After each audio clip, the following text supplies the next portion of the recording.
Baik, terima kasih kepada pengurus SP Kredit Union Sahabat Sejahtera telah membacakan LPJ tahun buku 2024. Bapak Ibu masih semangat ya. Kita harus semangat sampai akhir nanti. Selanjutnya kita akan mendengarkan laporan hasil pemeriksaan pengawas tahun buku 2024 kepada pengawas SP Kredit Union Sahabat Sejahtera. Disilakan. Terima kasih Bapak Ketua, Bapak Ketua. Terima kasih untuk kehadiran Bapak Ibu sekalian pada hari ini. Penghormatan dan kehadiran dari kami pengawas bahwa kita bisa bertemu yang tidak pernah kenal atau kenal pada hari ini. Bapak Ibu, kami adalah pengawas. Sebenarnya kami berjumlah 3 orang. Saya ketua dari Pidana, sekretaris Bapak Yunus Putra, dan ada anggota 1 orang berkomennya. Berhubung beliau ada kepentingan keluarga yang tidak bisa ditunda, maka beliau menyerahkan kepada kami berdua untuk menyampaikan hasil laporan hasil pemeriksaan pengawas tahun 2024. Baik, kita mulai saja Ibu. Nanti untuk pertama kami mulai atau dibacakan oleh rekan saya Bapak Ino, dan untuk hasil pengawas untuk bab 1 dan bab 2 nanti saya lanjutkan. Baik, saya persilakan kepada Bapak Ino.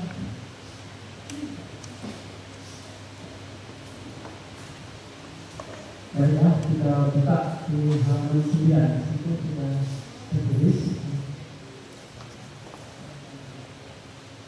Puji syukur pada Tuhan Yang Maha Esa dan atas anugerah dan kasih karunia-Nya sehingga pengawas dapat menyampaikan hasil pemeriksaan terhadap implementasi program kegiatan dan aktivitas pengurus pada bulan Januari Desember 2024. Pengawas telah mengontrol dan memastikan pengurus dan manajemen bekerja sesuai dengan tata kelola lembaga, regulasi dan program kerja pengurus, baik dari aspek organisasi, aspek hukum, aspek manajemen, aspek keuangan, dan aspek administrasi. Berikut sistematika laporan ini terdiri dari 5 bagian, yaitu pendahuluan, hasil pengawasan atau pemeriksaan, kesimpulan, rekomendasi, dan penutup. Kiranya melalui hasil pemeriksaan ini, seluruh pengurus dan manajemen yang memperoleh gambaran tentang perkembangan SPKU Sahabat Sejahtera juga menjadi atensi untuk menindaklanjutinya. Yang pertama, kita bisa lihat dasar dan pelaksanaan pengawasan dan metodologi. Pelaksanaan pengawasan dan pemeriksaan ini didasarkan pada dari pasal nomor 1, 2, 3, 4, dan 5. Bisa dibaca di sini ya. Nah, pengawasan ini dilakukan dengan metodologi membaca, meneliti, dan menganalisa seluruh dokumen dan tentang kegiatan. Kedua, wawancara pengurus, manajemen, dan program anggota dan pemeriksaan langsung. Tujuan dan lingkup pengawasan. Pengawasan bertujuan di sini memastikan pengambilan regulasi kebiasaan pengurus sesuai dengan mandat RAP. Kedua, menilai dan mengevaluasi implementasi realisasi kegiatan pengurus dan memberikan rekomendasi saran kepada pengurus atas pelaksanaan program kerja bulan Januari sampai Desember tahun buku 2024. Mengikuti pelaksanaan pengawasan terbagi pada 2 klaster, yaitu aspek organisasi, hukum dan manajemen, keuangan dan administrasi. Kegiatan dan waktu dan tempat pengawasan. Pelaksanaan pengawasan ini dilakukan sejak tanggal 1 Januari hingga 31 Desember 2024, yaitu melalui rapat pengawas dan menghadiri rapat pengurus serta melakukan audit di kantor pelayanan KSPKU Sahabat Sejahtera. Di pengawas ada sudah disebutkan. Dan hasil pengawasan berdua. Yang pertama, aspek hukum, organisasi, dan manajemen. SP Sahabat Sejahtera ini badan hukumnya sudah dikeluarkan oleh Dinas Koperasi Pusat Kecil, ini kita bisa lihat. Kemudian akte pendiriannya sudah dibuat oleh Bapak LSP Pemerintah, dan kita baca saja.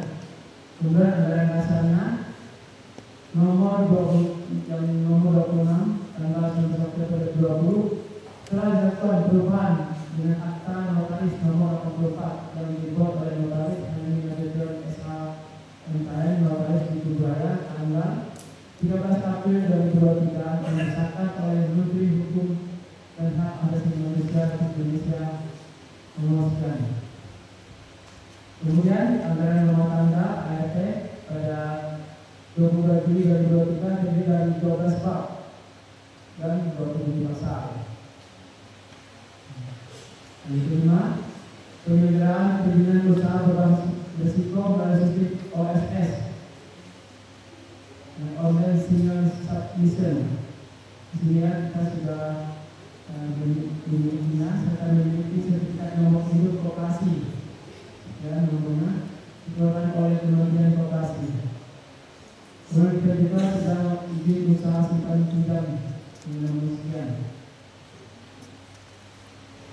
Kemudian satu anggota Buskop CEO Borneo, ya, kita juga menang di bawah CEO Borneo sebagai CEO pusat kita. Kemudian mulai bulan Januari 2023 KSPCU Samadera bekerjasama dengan lembaga asuransi PT Atlantic Insurance broker nomor sekian dan berakhir pada tanggal 13 Desember 2024. Kemudian organisasi federal 2023-2026 terdiri dari ini kita bisa baca. Kemudian tata kelola dan mekanisme rapat-rapat merupakan bagian dari mekanisme kerja pengurus selama bulan Januari Desember 2024 telah dilakukan semacam rapat audit dan pendampingan, yaitu rapat anggota tahunan, rapat pleno dan evaluasi rapat pengurus, rapat pengawas, rapat manajemen, rapat khusus pembahasan peraturan. Rapat manajemen 4 kali dihadiri oleh per kali ya, di 100% realisasinya. Kemudian rapat pengurus yang 9, 2 evaluasi dan 7 rapat kerja. Jumlah frekuensi kehadiran rapat pengurus rata-rata 82,5%. Dan menurun 3,65% dari tahun 2023 sebesar 86,12%. Rapat pembahasan NO sebanyak 3 kali menghadiri dengan 100%. Rapat pengawas 4 kali, jumlah frekuensi kehadiran rapat 91,7%. Dan menurun 8,33% dari periode tahun 2023. Rapat khusus dengan penasihat 1 kali, jumlah kehadiran 83,33%. Audit pengawas 2 kali, kehadiran 100%. Pertemuan anggota sampai dengan Desember 2024 yaitu berjumlah 1043 dari 1004, meningkat 4,18%, terdiri dari 477 laki-laki dan 569 perempuan. Total anggota masuk sebanyak 58, 54 laki-laki dan 34 perempuan, luar 33. Struktur manajemen data empirik masih diangkat oleh manajer, staf bagian administrasi, kasir dan staf bagian penampilan lapangan. Manajer telah mengikuti perpanjangan sertifikasi kompetensi kepala cabang pada 16 Mei 2024 pada bidang pekerjaan koperasi jasa keuangan yang diselenggarakan oleh lembaga sertifikasi profesi BPOPI dengan nomor sertifikasi sebagai berikut dan berlaku selama 3 tahun. KSPCU Samadera telah memiliki gedung kantor pelayanan sertifikasi sempurna bangunan AGB nomor 207 terletak di Kelurahan Kongsi Barat, Kecamatan Pontianak Tenggara, Kota Pontianak, Provinsi Kalimantan Barat, atas nama Koperasi Simpan Pinjam Sahabat Putra atau KSP Patra. Berkedudukan di Kota Pontianak berdasarkan akta jual beli nomor 6 Juni 2021 di hadapan pejabat perubahan akta tanah.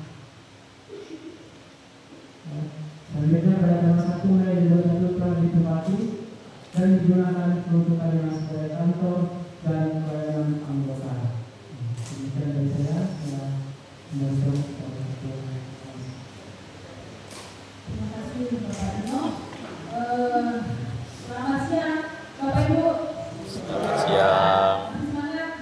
Semangat. Saya mau kasih sedikit obat semangat.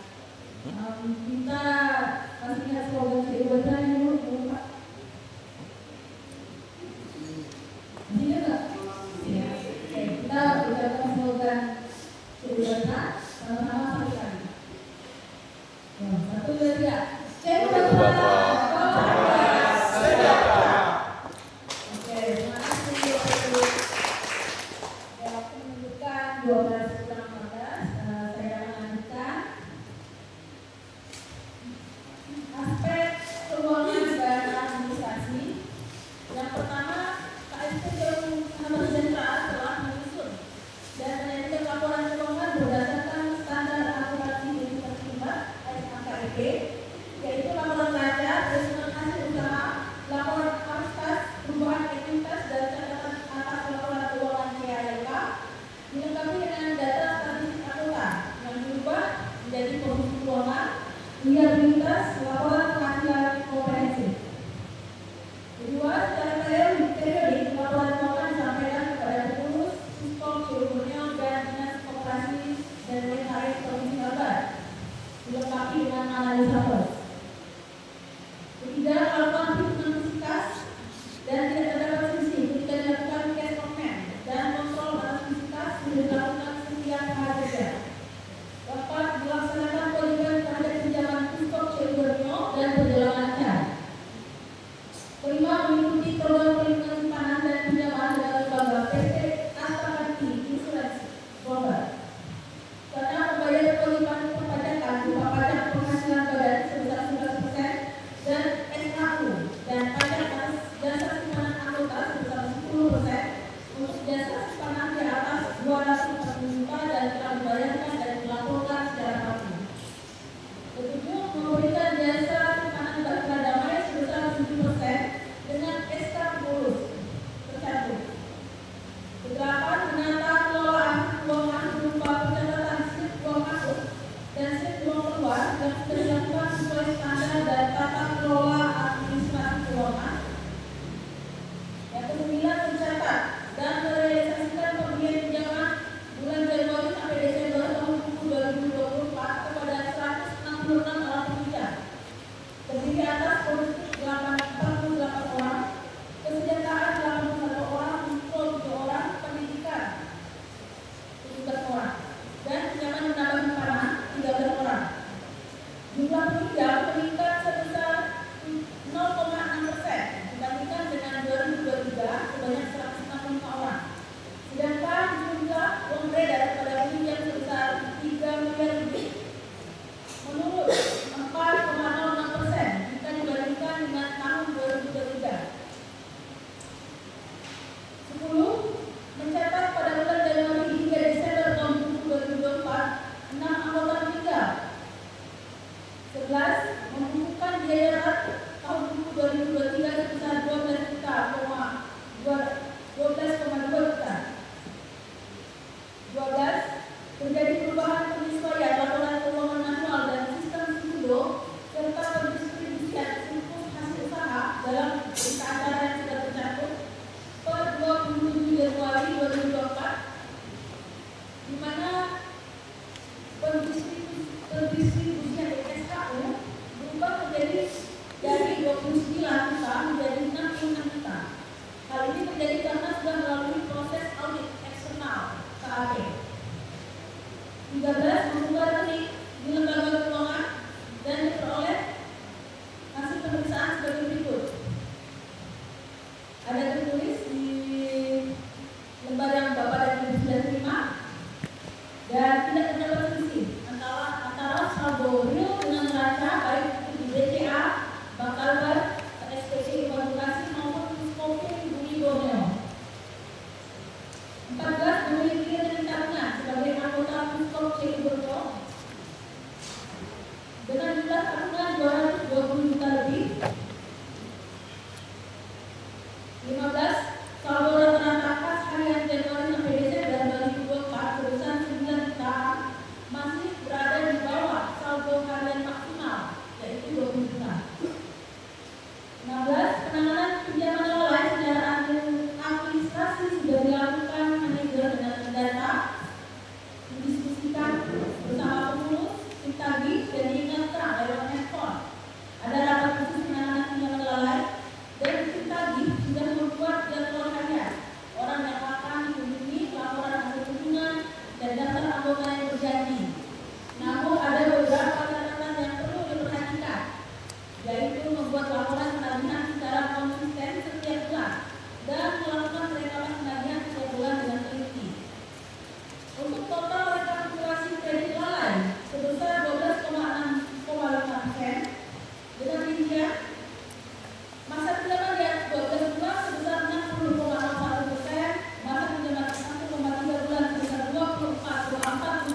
14,86. Hari ini kami periksa itu karena kan ada perbedaan tentang waktu yang dipakai saat audit.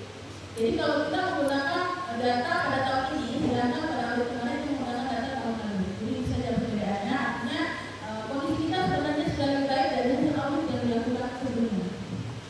Berikutnya untuk nilai S11 atau pertumbuhan total aset itu sudah masuk kategori juga dengan nilai 4,85%. Walaupun pada hasil audit kemarin itu masuk kategorinya fair 2 dengan nilai 3,95%.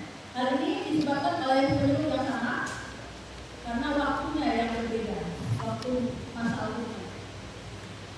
Untuk berikutnya kita lihat di tabel 2 itu keadaan neraca. Dan ada juga tabel 3 analisis first. Untuk keadaan neraca bisa Ibu dan Bapak perhatikan langsung di lembaran yang sudah kami berikan. Untuk analisis first itu per Januari sampai dengan Desember 2024. Untuk likuiditas kita itu menurun 3,98% dari tahun lalu. Di tahun ini kita ada di nilai di angka 9,77%. Tapi ini sudah masuk status ideal. Untuk aktiva tetap itu menurun 0,63% di angka 13,19%. Pertumbuhan aset menurun dari menurun menjadi 0,49% menjadi 3,53. Ini termasuk ideal. Kenapa ideal? Karena kita berpatokan pada inflasi. Inflasi di tahun ini 2024 menurut saya itu ada di angka 1,57. Sedangkan di tahun lalu itu kenapa tidak ideal? Itu karena nilai inflasinya lebih tinggi. Selanjutnya pertumbuhan anggota itu ada meningkat 2,04%. Masih tidak ideal tapi sudah meningkat. Efisiensi total biaya menurun 4,21%. Jadi angka 47,91. Efisiensi biaya personalia meningkat 8,08% di angka 24,63. Pinjaman beredar meningkat 3,54% di angka 69,62%. Tidak ideal. Jika kita perhatikan angka ini idealnya di angka 70, sebenarnya itu tinggal 0,99. Jadi sudah tipis menuju ideal. Berikutnya untuk kolektibilitas pinjaman menurun 0,97% di angka 12,65. Simpanan keanggotaan menurun 0,55% di angka 16,96, tapi masih termasuk ideal. Untuk simpanan meningkat 3,58% di angka 68,60%. Ini juga sudah mendekati 70 atau sudah mendekati ideal. Walaupun untuk ukuran ini masih tidak ideal. Berikutnya kesimpulan. Berdasarkan hasil pengawasan dan pemeriksaan yang dilakukan, disebutkan bahwa dari aspek hukum dan organisasi dan manajemen, sebagai badan hukum KSP TU Sahabat Mitra memenuhi aspek legalitas formal dalam menjalankan prinsip tata kelola koperasi simpan pinjam dalam gerakan kredit union dan